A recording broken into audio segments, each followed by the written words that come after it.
Muy buenas tardes, amados hermanos, que Dios los bendiga en esta preciosa tarde. Vamos a iniciar el compartimiento de la palabra del Señor y vamos a orar en este momento. Bendito Dios y Padre Celestial, te doy las gracias en esta hora por la oportunidad, oh Dios, por la enseñanza que has traído a nuestra vida para que podamos compartirla con nuestros hermanos. Padre, bendice a cada uno de mis hermanos, oh Dios, donde quiera que se encuentren, por los de Texas, Señor, te pedimos, oh Dios, pero en este momento muy especial, Señor amado, te ruego por la familia de mi hermana Doris, para que tú les confortes, para que tú, oh Dios, te glorifiques en ellos y que sean fuertes, mi Señor, para mantenerse en estos días de tristeza. Por mi hermana Gladys, oh Dios, invocamos la presencia de tu Espíritu Santo y te pedimos, Señor, tú que eres médico por excelencia, Señor, tú que nos hiciste, que nos formaste, tú sabes dónde está el problema y por eso invocamos la presencia tuya para que tú, Dios, como nuestro médico sanador, sanes la garganta de mi hermana, Señor. Sabes que tiene una familia e invocamos, oh Dios, de que tu Espíritu Santo descienda sobre ella y haga la obra como lo has hecho con muchos hijos tuyos, con muchas hijas tuyas, oh Dios, que ahora glorifican tu nombre, Señor, porque tú realizaste ese milagro. Bendice a la familia de mi hermana Gladys y así a cada uno de los que tú elegiste para que esta tarde estén preparados para recibir la enseñanza de este día. Gracias te doy, mi Dios, en lo personal. Tú sabes que he hecho lo que tenía que hacer. Ahora, Padre, complementa a través de tu Espíritu, poniendo sabiduría, poniendo gracia en mí, poniendo de nuevo, para que tu palabra sea expuesta de la manera que tú quieres. Padre, gracias, Señor, en esta tarde, en el nombre de Cristo Jesús. Amén y amén. Bien, amados hermanos, vamos a ir a Santiago. El tema de esta tarde es la fe viva en relación a las tentaciones, la segunda parte. Recordemos que la semana pasada no terminamos, ¿verdad? Hoy vamos a continuar en el capítulo 1, versículos 16 al 18. Y vamos a iniciar dando un pequeño resumen. Hoy no vamos a hacer un extenso resumen porque tenemos bastantes cositas que necesitamos compartir. Pero recordamos, amados hermanos, de que los temas que ya estudiamos, dijimos de que el apóstol Santiago está refutando, ¿verdad?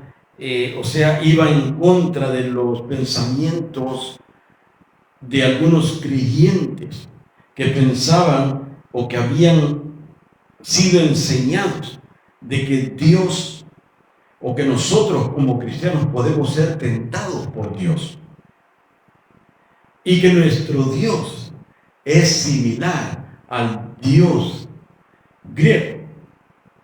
Entonces, en eso fueron los últimos temas que tocamos. Ahora, Santiago va a corregir ese pensamiento.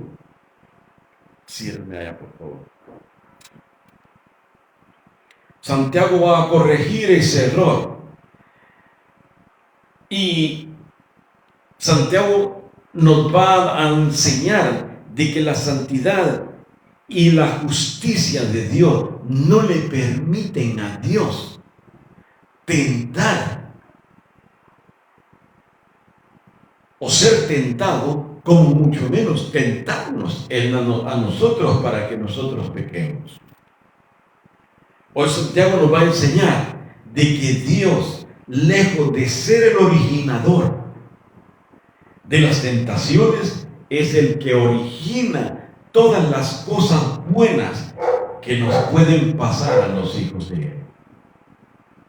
En el versículo 16, Santiago, como buen pastor de la iglesia, les muestra su amor. Y esto me recuerda como los escritos de Pablo. Pablo tenía una peculiaridad de allegarse a los hermanos. Primero los exaltaba, primero los elogiaba de los atributos que ellos tenían, de las bendiciones que ellos tenían, de los dones que ellos tenían. Los exaltaba de tal manera de que ellos, pese al temor que tenían, porque sabían lo malo que habían hecho, pero iban siendo condescendientes. Y luego Pablo, después de exaltarlos y de honrarlos, les daba la instrucción, les daba la corrección.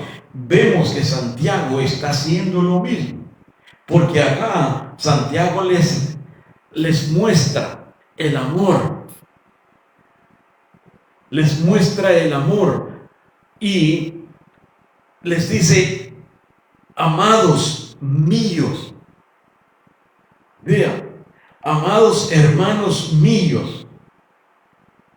Pero luego viene la corrección. Notemos, amados hermanos, de que Santiago no se presentó, aún en el inicio de la carta, no se presentó con, vamos a decir, con arrogancia, con altivez de corazón, sino siempre fue humilde, porque dice el versículo 1, Santiago, siervo de Dios y del Señor Jesucristo. Aún siendo medio hermano, él no dijo siervo de Dios y del medio hermano de Jesús. No, dio a Jesús la honra de vida y dice Santiago, siervo de Dios y del Señor Jesucristo. Pues en el versículo 16 dice: amados hermanos míos. El amor fraternal de Santiago. Pero viene la corrección: no erréis, no erréis. La palabra errar en el griego es planumai y significa guiar por el camino equivocado. Eso es lo que significa en el original griego. La palabra errar significa guiar por el camino equivocado. O sea, que la descripción del apóstol Santiago es: hermanos míos, ustedes van por un mal camino. Yo les recomiendo, yo les sugiero, yo les digo, regrésense al camino recto. Así que el mensaje de Santiago que está dando a los hermanos en aquel entonces y a los hermanos de hoy en día es importante, es un mensaje relevante para hoy. Y les voy a dar algunas razones por qué. Vamos a extraer un ejemplo de ello.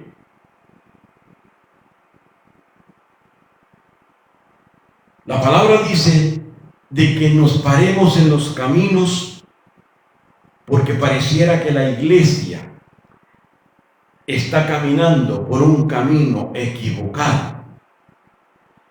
Ahora dígame usted si estoy en la razón o no. Yo tengo algunas cositas acá para ustedes. Hoy se aprecia más el talento que la consagración de la persona. ¿Tengo razón o no? Lo vamos a ver ya en unos segunditos. Pero hoy se aprecia el talento y no la consagración. Hace unos días, en las redes sociales,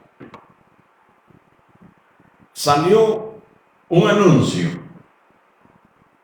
donde una iglesia en Downey, una iglesia que por razones de la pandemia los músicos se desbarataron y se fueron. Esta iglesia está buscando cantantes, músicos y cantantes para audicionar, pero especifica: no estamos buscando ministros de alabanza. Y no importa si no son cristianos, porque es posible que se van a farisear, o sea, van a volverse fariseos. Y lo dice el escrito.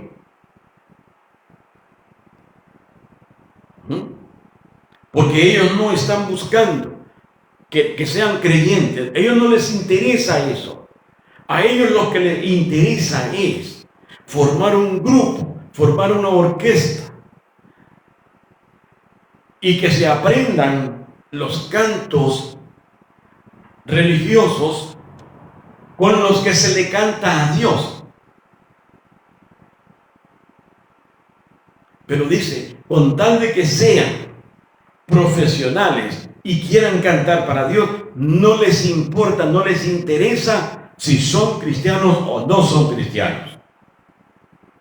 Eso salió en las redes sociales. O sea, que lo que están buscando, amados hermanos, es el talento, más no la consagración de las personas.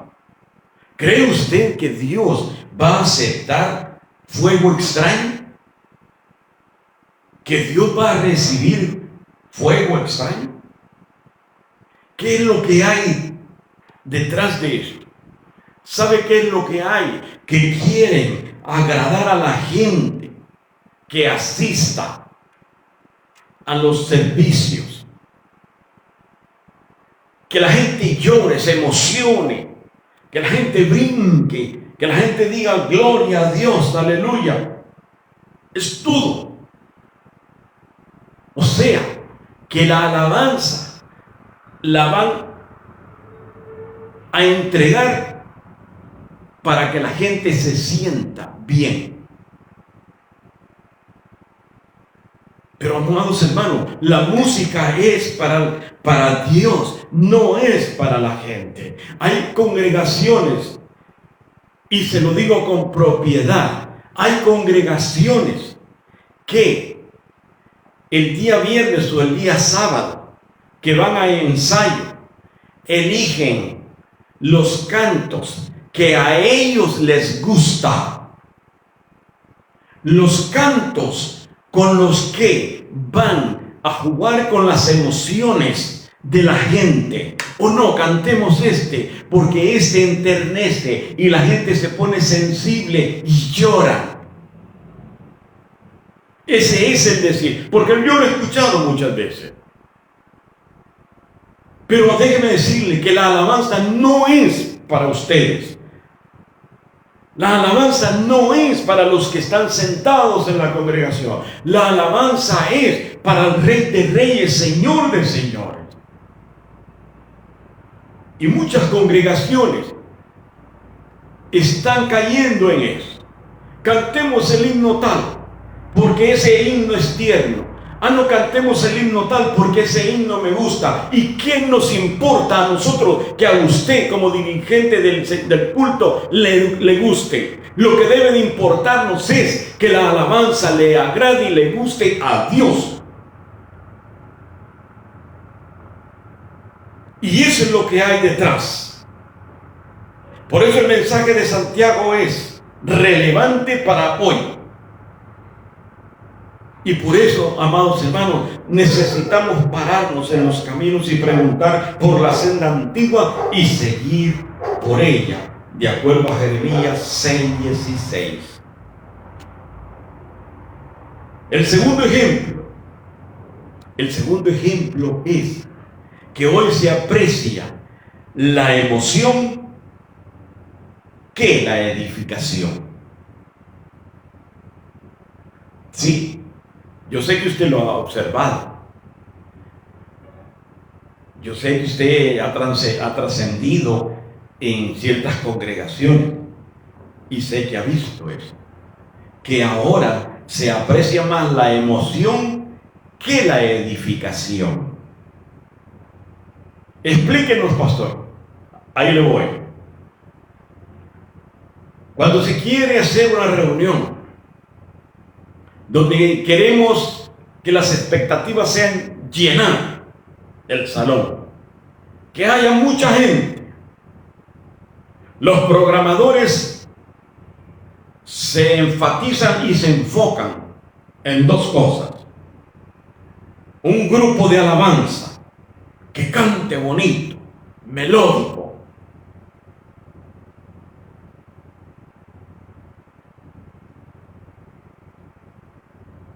Y alguien que profetice. Son las dos cosas en las que se enfatizan para llevar a cabo una reunión general.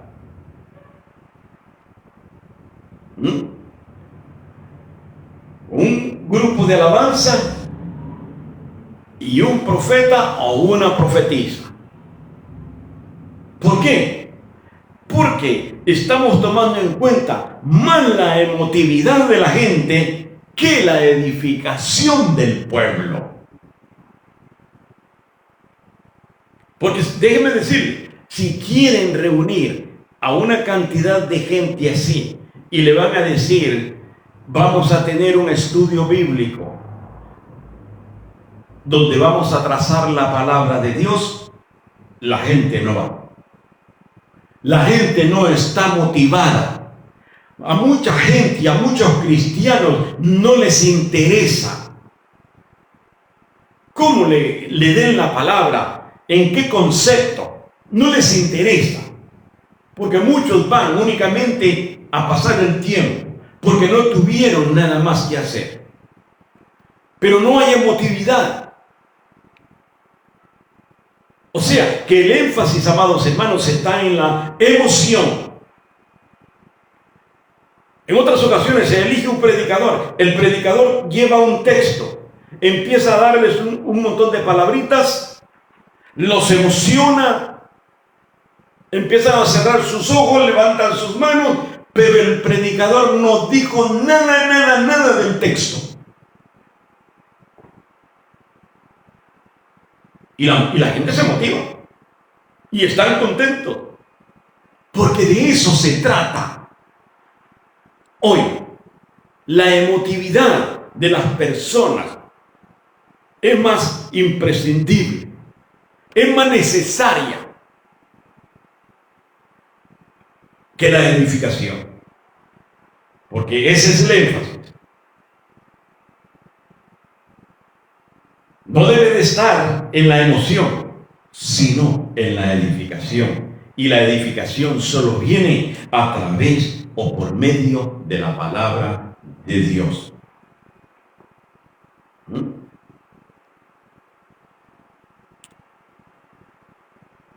Como tercero, se percibe un número de personas que llenen una congregación, y no la evidencia de las personas que reciben la salvación. O sea, que se busca predicar lo que a la gente le agrada, lo que a la gente le va a poner contenta, le va a poner gozoso, pero no es lo que Dios quiere. Y lo otro, se justifica el fin sin importar los medios. O sea, ¿cuál es el fin? Que se llene la congregación. No importa qué medios usemos, lo que nosotros queremos es de que la congregación esté llena de gente. Pero, amados hermanos, Dios no nos dejó en esta tierra para que llenemos congregaciones. Dios nos dejó en esta tierra para que llenemos el reino de Dios, el reino celestial.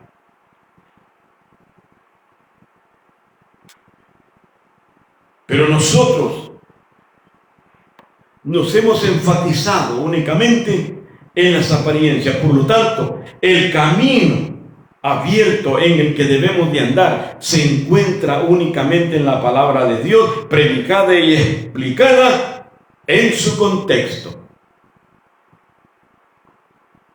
Doy gracias a Dios por usted, por aquellos que están en Texas. Doy gracias a Dios que aunque son pocos, a mí no me quita el sueño y me desvelo estudiando para darles lo mejor, para compartirles lo mejor, para que usted después que recibe la enseñanza, usted pueda compartirla con alguien más. Pero a mí no me quita el sueño de que sean 10, que sean 11 los que siguen el mensaje. No, porque este es un ministerio abierto, donde la palabra trasciende hasta lo último de la tierra. Eso es lo que a mí me interesa. Que puede ser en China, puede ser en Japón, puede ser donde sea. Dios va a levantar a alguien que necesita para que reciba el mensaje de la palabra de Dios. Pero agradezco a Dios por ustedes, no porque me están viendo, sino porque están escuchando el mensaje de la palabra. Ahora, Santiago dirá: hermanos míos, nuestro Dios no origina las tentaciones, pero sí es responsable de todo don perfecto dado a nosotros. El versículo 16. Ahí terminamos el versículo 16. De la palabra erréis, ahí terminamos. Vamos al versículo 17. Toda buena dádiva y todo don perfecto. Vea lo que dice el versículo 17. Toda buena dádiva. Aquí, en este pasaje, amados hermanos, la palabra don en el griego es torema, con T, y hace referencia a la acción de dar. Lo que da a entender es que Dios da, o sea, Dios es el dador de todo don perfecto. Perfecto quiere decir completo. Siendo que el regalo que nos ha dado conforme a las riquezas de su gloria ha sido la salvación, ha sido el nuevo nacimiento. Un nuevo nacimiento, déjeme decirle, que muchas veces es incomprensible por algunos cristianos.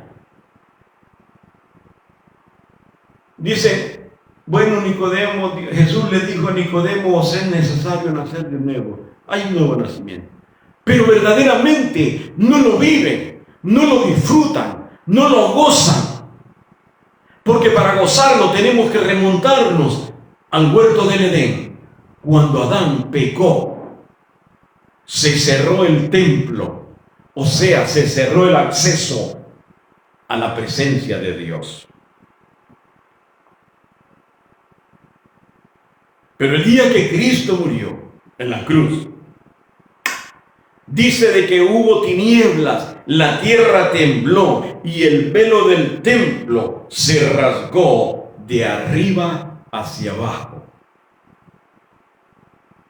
Toda cortina, después que pasan los años y se ponen llenas de polvo, se debilitan en sus costuras.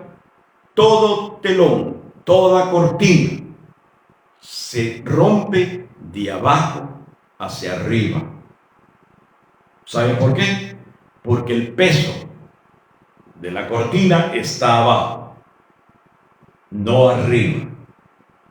Pero el velo del templo se rasgó en dos, de arriba hacia abajo, porque fue del cielo quien dio Dios la puerta abierta para que usted y para que yo podamos entrar a su presencia.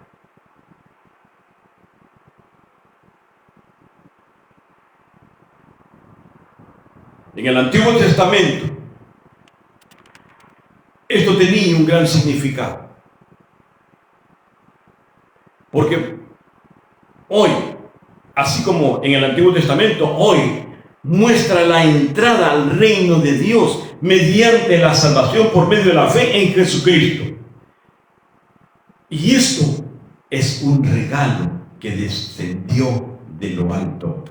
Santiago llama a Dios el Padre de las luces, porque en resumen de estos dos versículos 16 y 17, Santiago nos enseña de que Dios es el que origina todo don perfecto.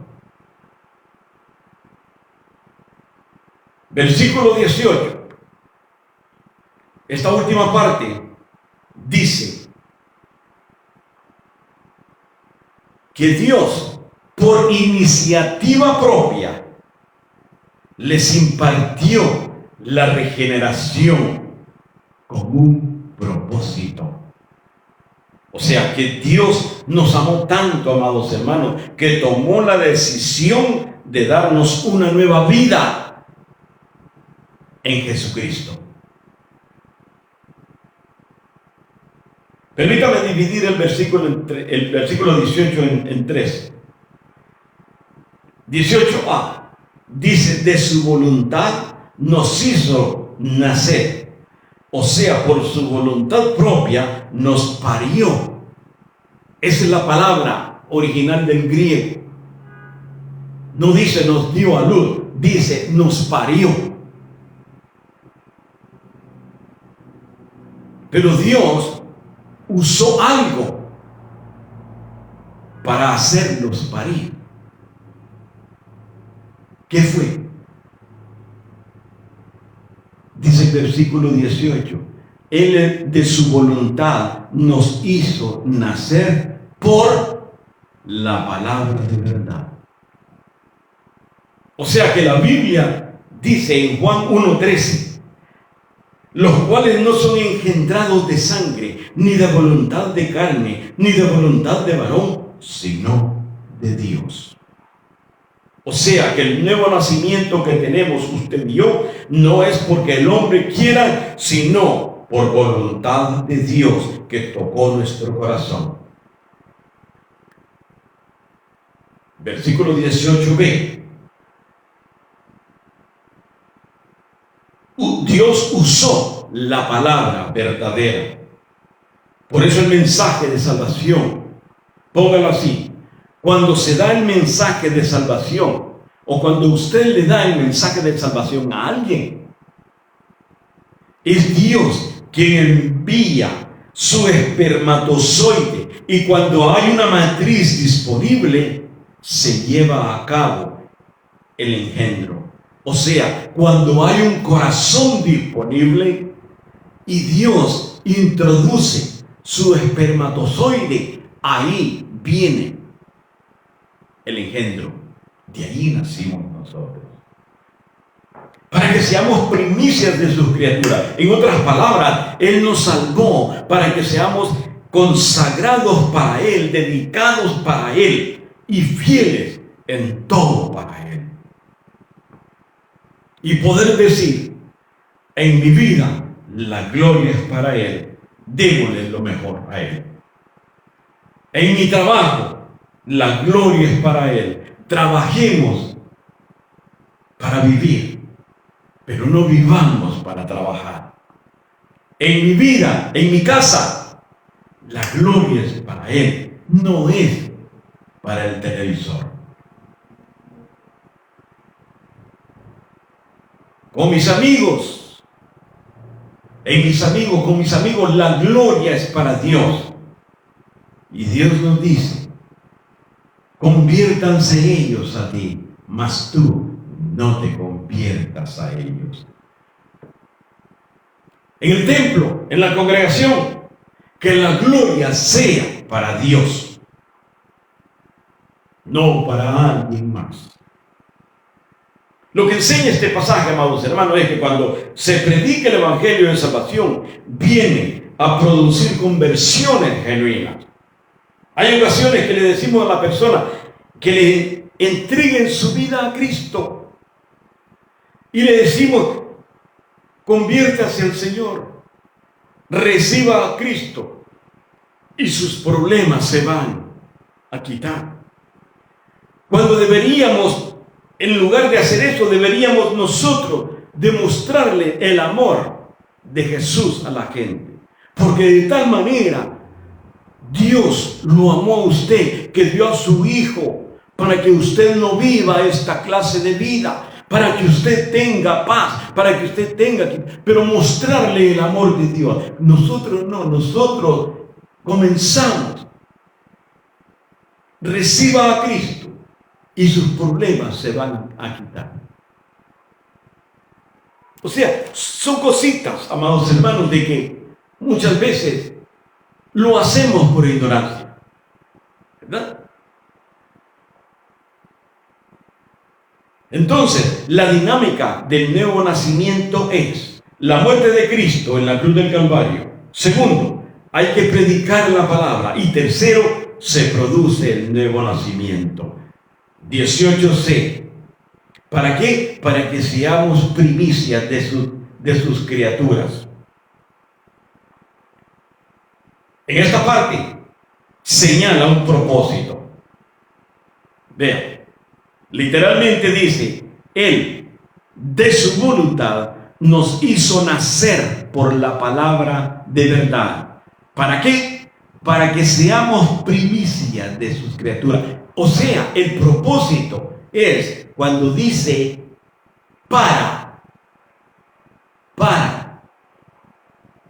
está el propósito.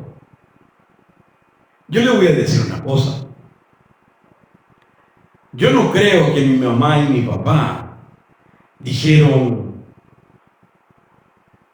vamos a engendrar este bicho con el propósito de... Yo no creo, la verdad no creo. Yo más bien creo, según la historia, que mi mamá se angustió, se asustó, porque mi abuela le iba a dar. Ella se asustó. Que pasaron los meses y mi abuela le dijo: Dorita, te veo el estómago un poco inflamado. En ese entonces, los cólicos y los gases estomacales se curaban con esencia coronada. Si hay algún salvadoreño, y yo creo que en Guatemala también, la esencia coronada era famosa porque esto quitaba los gases estomacales y los cólicos. Pasaron los meses y mi abuela vuelve a decirle: Dorita, el estómago te lo veo muy grande. Y él decía: es aire, mamá. Y así se pasó los 9 meses. Por eso, cuando mi abuela fue al hospital y vio a mi mamá con un muchachito ahí, dijo: este es un gas con cachucha. Ella no dijo gas, ella dijo una palabra. Y ese gas era yo. Lo que quiero decirle es de que mi mamá y mi papá en ningún momento dijeron: vamos a engendrar a este cipotillo con el propósito de. No, el propósito de no me lo dio Dios. En el nuevo nacimiento, Dios me dio el propósito. Dios me dijo: tú vas a ser un predicador, tú me vas a servir. El propósito de Dios en mi vida. Por eso que la parte tercera de este versículo es para que nosotros notemos esa partícula del texto. O sea, cuando dice para, el propósito es para que seamos primicias de sus criaturas. En el Antiguo Testamento, los animales que parían sus primogénitos, sus animales, eran consagrados a Dios.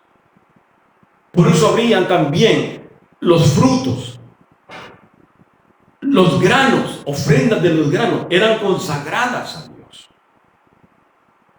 Los niños primogénitos eran consagrados a Dios. O sea, amados hermanos, que nosotros, por voluntad propia, Dios nos salvó para que seamos primicias, o sea, que seamos consagrados para Él. Eso es lo que Dios quiere, que seamos consagrados para Él. Y cuando digo consagrado, quiere decir para que yo le sirva a Él, para que yo le cante a Él, para que yo lo adore a Él, para que yo dé testimonio para Él, para que yo predique de Él. Y para eso me hizo renacer. Y para eso lo hizo renacer a usted, a usted, a usted y a usted. Por la voluntad de Él nos hizo nacer por la palabra verdadera. ¿Cuál es la palabra verdadera? La palabra verdadera es la que lo nutre, la que lo vigoriza, la que le da fuerza, la que le da ánimo, la que le da entusiasmo, la que le llena de sabiduría, la que lo prepara para toda buena obra.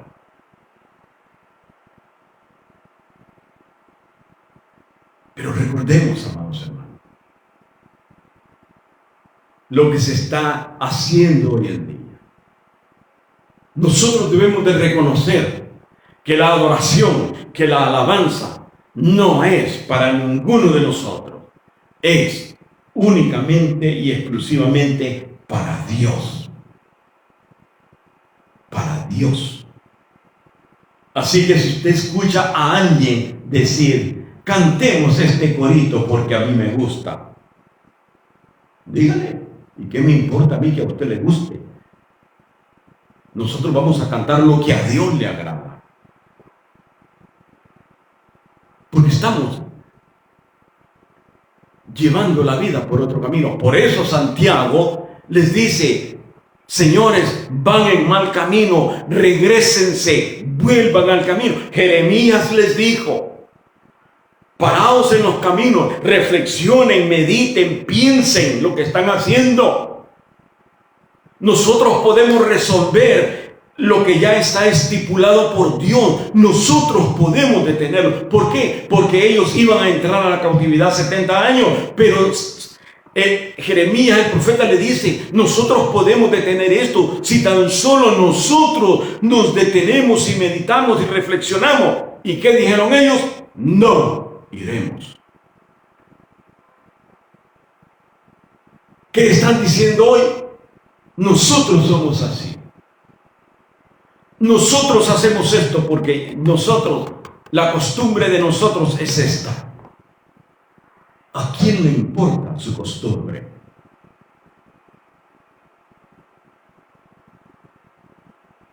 Dios no está dentro de la costumbre. Dios no entra dentro de un itinerario de hombres. No entra dentro de una lógica, porque el hombre quiere hacer de Dios y ponerlo en una botella dentro de su lógica y ponerle un tapón. Dios no entra dentro de esa lógica. Tenemos que detenernos, amados hermanos, y reflexionar. No dejarnos llevar por lo que están diciendo o están haciendo. Porque digo, muchas veces jugamos con las emociones de la gente. Los coaccionamos, los manipulamos con las emociones de la gente, haciéndole creer que temblando, que brincando, que tirándose de la silla, van a ir al tercer cielo. Lo que van a ir a emergencia. Eso es lo que va a pasar. Amados hermanos, Dios nos ha dado el intelecto, la capacidad. Dios nos ha dado la sabiduría para poder discernir lo que es real como lo que es falso. Si usted está en una dirección falsa, deténgase. Deténgase. Como dicen los americanos, smell the coffee. Despierte. Huela el café. Y ese aroma lo va a hacer despertar. Reaccione. ¿Hacia dónde va? ¿Qué es lo que quiere hacer? ¿Y dónde está Dios en las determinaciones que usted está haciendo? Amados, que Dios los bendiga. Terminamos en el versículo 18. La próxima semana estaremos iniciando del 19 en adelante. Que Dios bendiga sus vidas y vamos a orar. Mi buen Dios y Padre Celestial, te doy las gracias, Señor, en esta tarde. Gracias por tu palabra que ha sido enviada. Permite, oh Dios, que cada corazón de los que tú elegiste esté presto para recibir el mensaje, la enseñanza, y que después de digerirlo, después de ponerlo en práctica en su vida, pueda cada uno de ellos compartir la enseñanza con alguien que no tiene la oportunidad. Bendice a cada uno de mis hermanos. Bendice a los hermanos aquí locales en Honduras. Bendice a los que están en Texas. Bendice a los hermanos de Cal City que están viendo el mensaje, escuchando el mensaje. Bendícelos grandemente, oh Dios, y permite, Padre amado, que tu palabra se extienda hasta el último rincón de la tierra, para que de esta manera, Señor, tu nombre sea glorificado y el trabajo para lo cual nos has asignado sea completado. Te bendigo y te glorifico y te doy las gracias, Señor, en el nombre de Cristo Jesús. Amén y amén. Dios los bendiga, amados hermanos.